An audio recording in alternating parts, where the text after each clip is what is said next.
మా బిడ్డల కోసం వేసుకుందామని ఒక్కసారి ఆలోచన చేసి ఓటు వేయండి. ఈ రోజు మనస్ఫూర్తిగా చెప్తున్నా, ఈ రోజు రాజశేఖర రెడ్డి బిడ్డ కాంగ్రెస్ పార్టీలో చేరింది అంటే ఎందుకు చేరిందన్నా? ఏదో రాజ్యాలు ఏరడానికి, ముఖ్యమంత్రి అయిపోవడానికి చేరలేదు రాజశేఖర రెడ్డి బిడ్డ. ఈ రోజు కాంగ్రెస్ పార్టీలో చేరింది అంటే ఎందుకు చేరింది?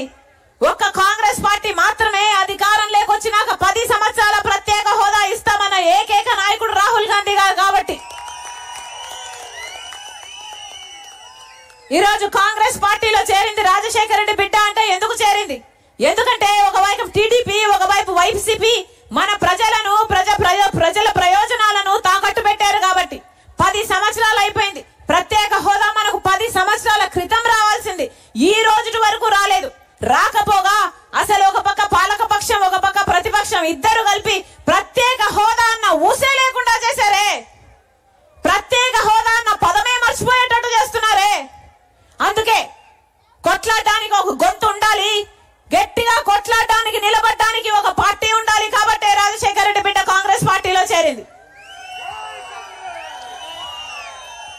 మీరు ఆశీర్వదించండి, కాంగ్రెస్ పార్టీని ఆశీర్వదించండి.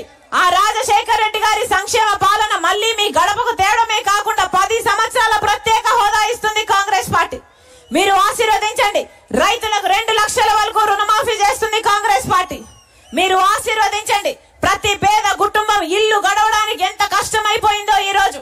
అన్ని ధరలు, అన్ని ఛార్జీలు, పెట్రోల్, డీజిల్, గ్యాస్, చక్కెర, నూనె అన్ని పెరిగిపోయాయి. కరెంట్ అయితేనేమి, ఆర్టీసీ అయితేనేమి, ప్రతి పేద ఇల్లు గడవడానికి ప్రతి నెల 8,333 రూపాయలు, అంటే సంవత్సరానికి 1,00,000 రూపాయలు, 5 సంవత్సరాలకు 5 లక్షల రూపాయలు ప్రతి పేద కుటుంబానికి ఇస్తుంది కాంగ్రెస్ పార్టీ. మీరు ఆశీర్వదించండి.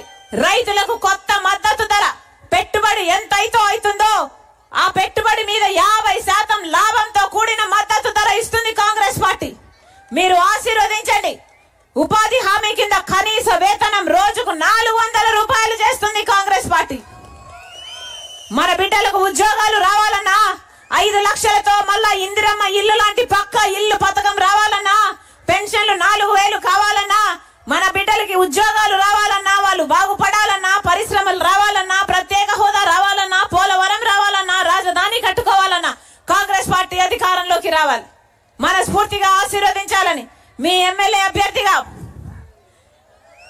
ఎలీజా అన్నను మళ్ళీ గెలిపించాలని ఈసారి కాంగ్రెస్ పార్టీ తరఫున నిలబడుతున్నాడు. మీరు మనస్ఫూర్తిగా ఆశీర్వదించండి. ఈసారి ఎవరి అపాయింట్మెంట్ కోసం వేడుకోవాల్సిన అవసరం ఉండదు. కాంగ్రెస్ పార్టీ అంటే ప్రజల పార్టీ, ప్రజాస్వామ్యం కలిగిన పార్టీ, రాజ్యాంగాన్ని గౌరవించే పార్టీ. మీరు ఆశీర్వదించండి. మీ గొంతైతాడు, మీ బలమైతాడు ఎలీజా అన్న. అలాగే మీ ఎంపీ అభ్యర్థి లావణ్య కొవ్వూరు గారు మనస్ఫూర్తిగా ఆశీర్వదించండి. అవసరమైతే మీ గొంతును ఢిల్లీలో కూడా వినిపిస్తుంది. అవసరమైతే మీకోసం అక్కడ కూర్చొని పాదయాత్ర